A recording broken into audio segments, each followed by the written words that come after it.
Hello, everyone. I am Dr. Helen, founder and chief engagement officer of Dr. Helen Holton and Associates, and your host for Dr. Helen Speaks, Strengths, Resilience, and Leadership. Welcome to our show today.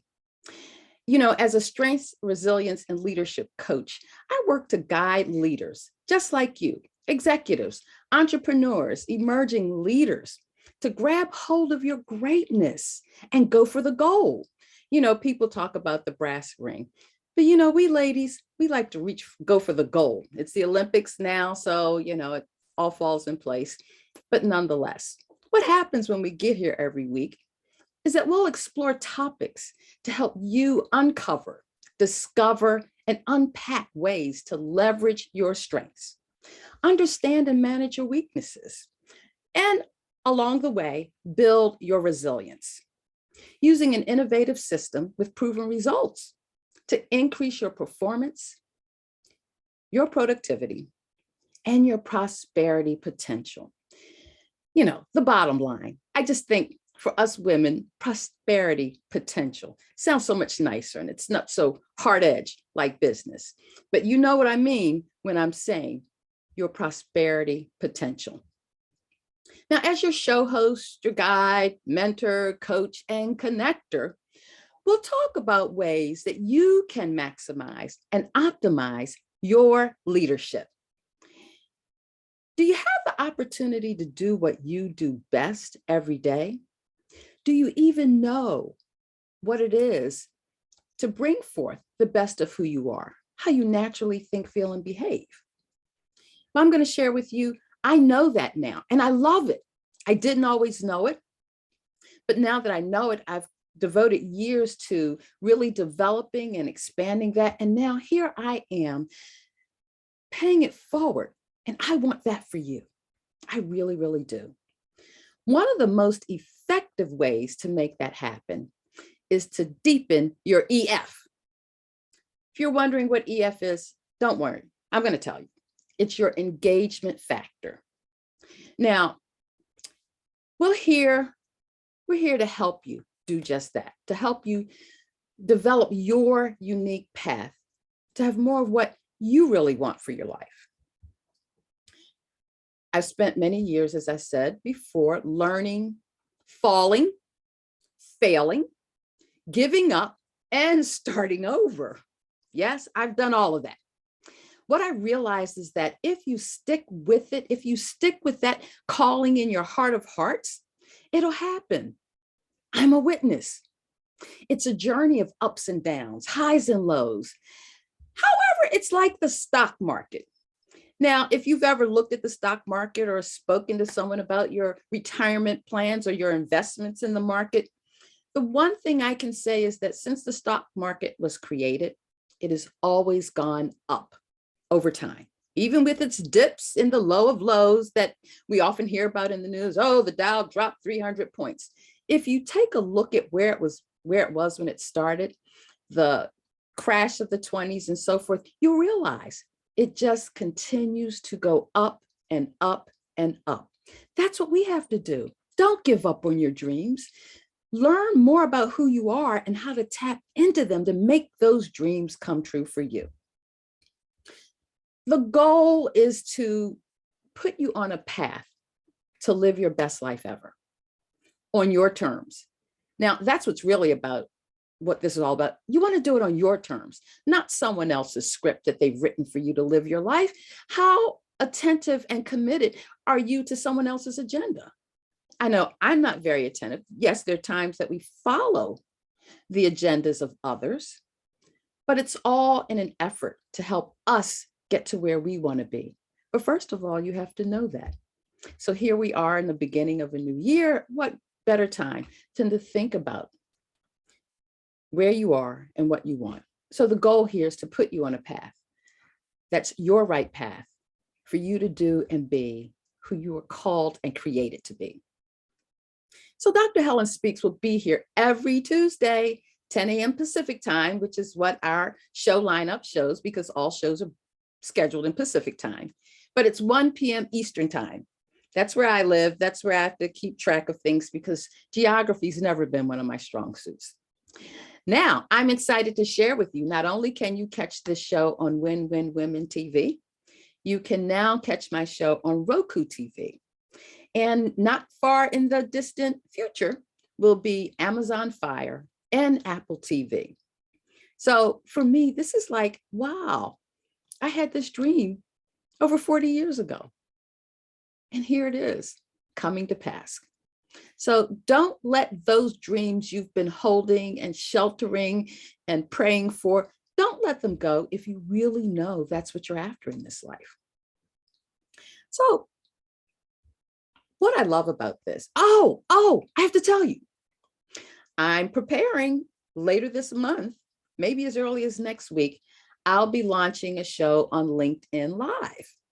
Similar to this, but different, because LinkedIn Live is a more general audience. This platform is for us. If this platform was created by women and for women. So if you're not following me on LinkedIn, go look for me on LinkedIn, Dr. Helen Holton. We'll share with you from wisdom of lessons learned, lived experiences, and earned expertise picked up over the years from women leaders throughout the world. Last week, we had Coach Denise with us talking about Love Month. We are in Love Month, and we started off this month about how are you loving on you? And the conversation began because of the news of Chesley, I can't think of her last name, Miss USA 2019. A beautiful, inside and out, bright young woman who committed suicide. And that's why this month I really want to focus on how are you loving you? Because we as women tend to not share those things that bring us down, that we hide. You know what it's like to put that mask on, and I mean beyond your makeup, to hide what you're really feeling inside that's causing you not to be all of who you are. So I'll have guests on the show that you'll get to meet and hear their stories and their journeys of how they got to be where they are. Meet me here every Tuesday on Dr. Helen Speaks. This is how we will ignite your spark, fuel your flame to do, be, and desire what's possible for your life. It's our opportunity to pay it forward through you. Pass it along. So we're here to talk strengths, resilience, and leadership, or as I call it, strengthsilient leadership. That's what I do. We begin each show with an attitude of gratitude.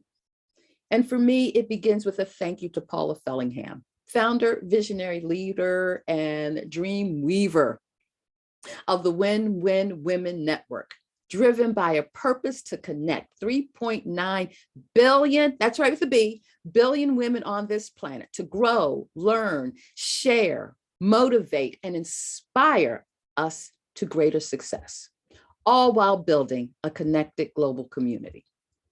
As I always say, engagement is the glue that makes life happen deeper and bigger. How we support and share with one another, yeah, that's me and you, is how we each help each other and grow together.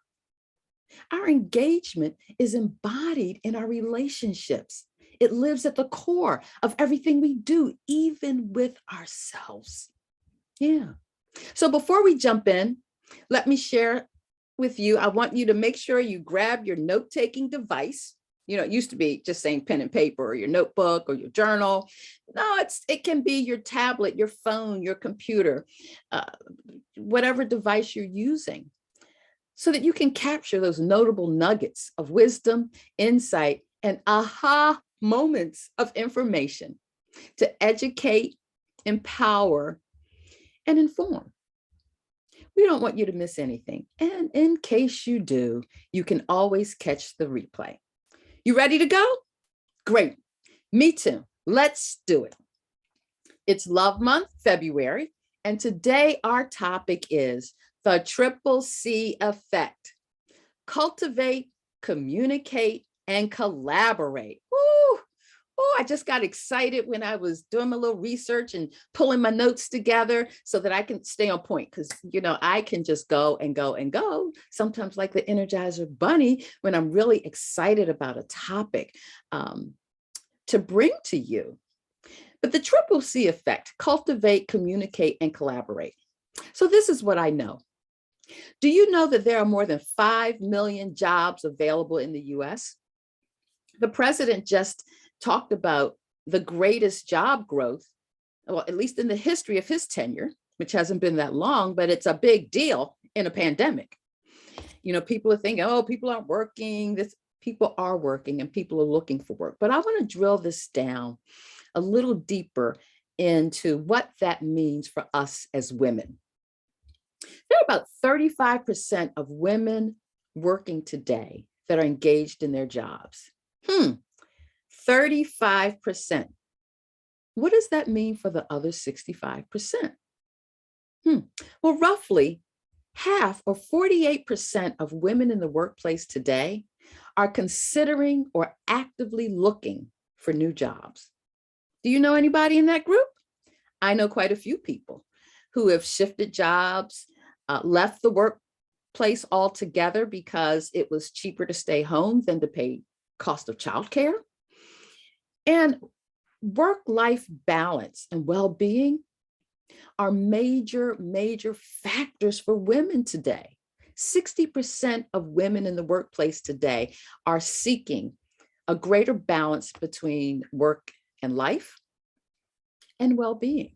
Well-being is kind of like one of those words that have been around forever that's really rising to the top these days. It's the barometer that determines, are you struggling in life, surviving, or are you thriving? And work-life balance and wellness move us to the place of thriving. What does that say to us as women? Well, what I know is this: think about major corporations today. Too many of these large organizations and some smaller ones are operating with outdated policies of governance, of engagement, with little or no regard to culture. When we think about how our workforce even came into being, I don't think it took into factor, well, I know it didn't take into consideration women in the workplace. I think the first introduction of women really in the workplace, and I'm not talking about women who went to care for other people's families, care for their own families. You know what I'm saying? In the professional job market, when it got started, women were not a real consideration beyond the level of a secretary. Today is not in alignment with the ways of being that are impacting the workforce and the Great Resignation right now. We need to experience or bring policies into the current age. We're out of sync and it shows. This is why the triple C effect is so important, for us as women at least, to cultivate, communicate, and to collaborate. The triple C effect. It really does help us to love ourselves more. Because as I said earlier, this month we're talking about how are you loving you? So let's think about, what does it mean to cultivate? To cultivate is to prepare, to foster the growth of relationships, existing and new ones, and those that we don't even know are out there for us to build and to grow on. To build the love and support that we need, not just to survive, it's what we need in order to thrive. And there's a lot of evidence out there that supports that. I love the research that Gallup does. I follow it and track it because they're the global, I would say, number one data capturer of people's views, opinions, and perspectives. So as a leader, the ability for you to cultivate is significant. If you want to be not just successful, but a builder of your community, of your household, of your career, of your job, of your transition, whatever it is that you want to do, you've got to cultivate. You got to build it. Working with a leader, and I'll tell you this, working with an executive that was more focused on task completion than the people in place to complete those tasks. And as the conversation went on, it was an aha moment for them when I asked simple questions. What do you know about the people that report to you? And this is an executive, C-suite. What do you know about the people, your direct reports? I'm not even going down into the weeds where who knows when that leader may have engaged or connected with the people at the lower rung. But let's talk about the direct reports. What do you know about them? Not for the task that you're looking for them to complete, but the relationships, the things that matter to them in their life. You know, John Maxwell once said, people don't care how much you know until they know how much you care. As a leader, are you caring for your people? Are you letting them know that they matter? That the only way you're getting things accomplished for your organization is because you've built a relationship with them.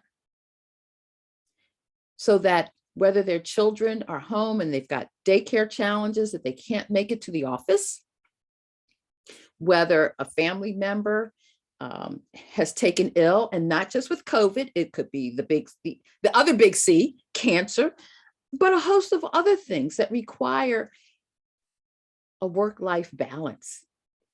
I think that, well, what I know, number one, is that the dominant population of the workforce today is made up of people between the ages of 30 and 50-ish.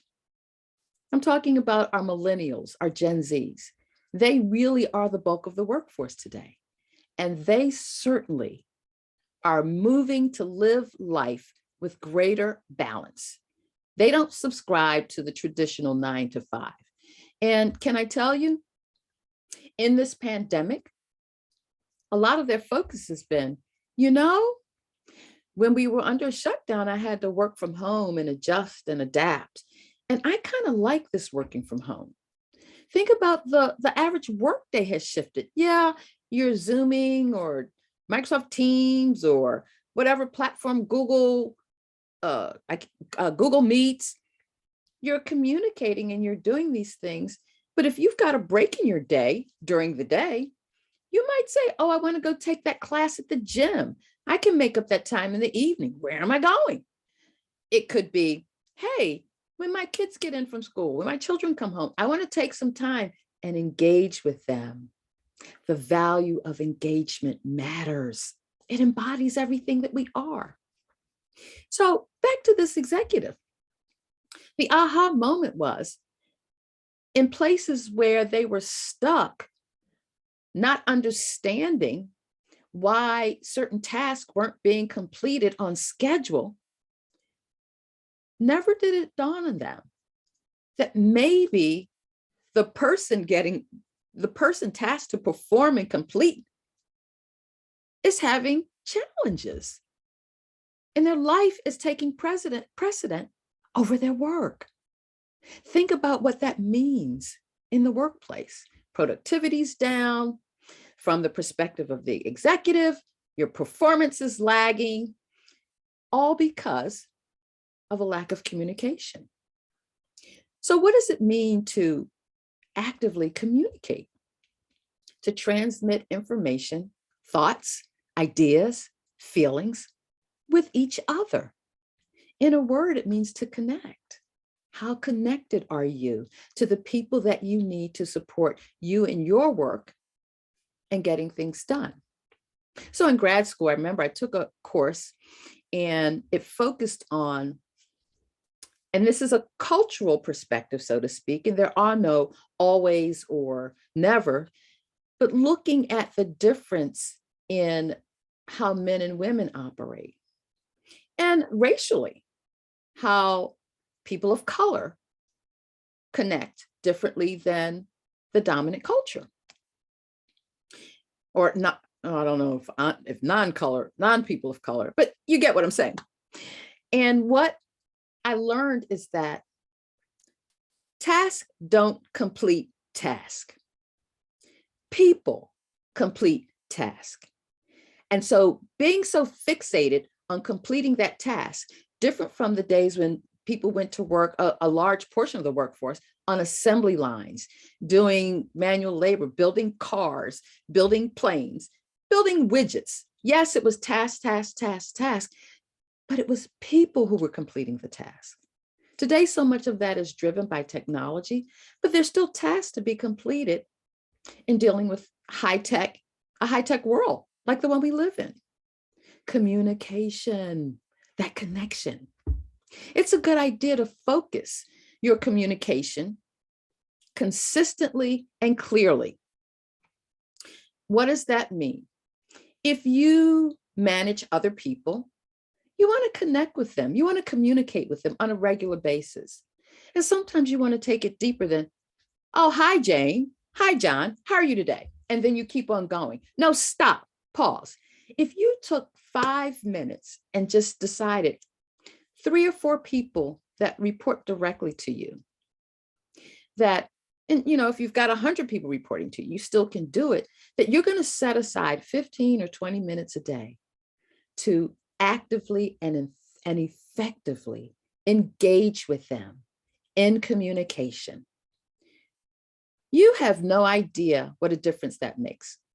For example, think about the last time someone that you reported to actually genuinely and sincerely asked about you and your family.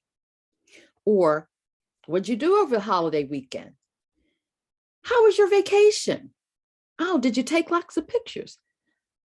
How might that impact you in terms of seeing this person as someone other than the person you report to? Man, I'm telling you, it makes a world of difference. You want your communication to be clear so that your message is understood and that it connects.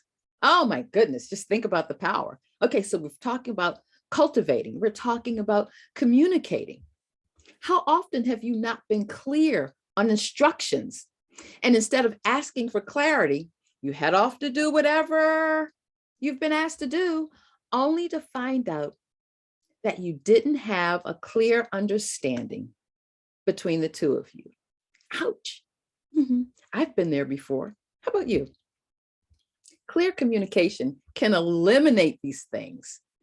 Clear communication can greatly reduce or eliminate anxiety, frustration, and miscommunication.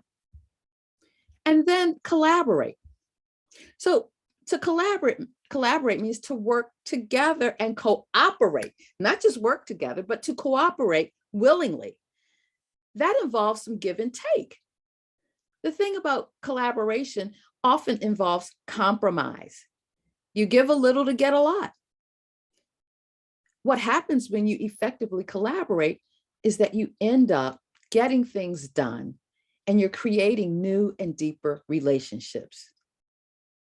That's helping you love you more and to take some of the stresses away that we live with today.